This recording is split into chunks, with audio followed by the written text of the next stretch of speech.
Taste the Daily. திருவண்ணாமலையில் தை மாத பௌர்ணமியையொட்டி லட்சக்கணக்கான பக்தர்கள் கிரிவலம் சென்று வழிபாடு நடத்தினர். செவ்வாயன்று மாலை முதலே ஏராளமானோர் திருவண்ணாமலைக்கு வருகை புரிந்தனர். குறிப்பாக ஆந்திராவிலிருந்தும் மேல்மருவத்தூரிலிருந்தும் அதிக அளவில் பக்தர்கள் வந்ததால் இலவச தரிசனத்திற்கு 6 மணி நேரத்திற்கு மேலும், கட்டண தரிசனத்திற்கு 4 மணி நேரத்திற்கு மேலும் காத்திருக்க வேண்டிய நிலை ஏற்பட்டது. தூத்துக்குடியில் தைப்பூச தெப்பத் திருவிழாவை முன்னிட்டு அலங்கரிக்கப்பட்ட தெப்பத்தில் பாகம்பிரியால் உடனுரை சங்கர ராமேஸ்வரர் எழுந்தருளி பக்தர்களுக்கு காட்சியளித்தனர்.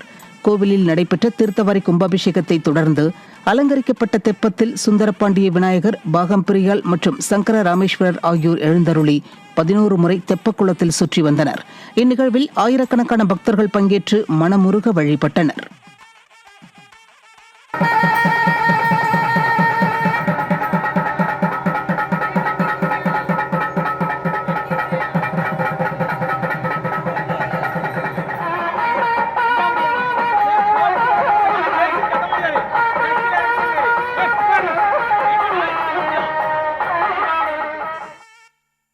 சேலம் மாவட்டம் முத்துமலையில் உலகிலேயே அதிக உயரம் கொண்ட 146 அடி உயர சிலையுள்ள முருகன் கோவிலில் தைப்பூச திருநாளையொட்டி தங்கத் தேரோட்டம் நடைபெற்றது.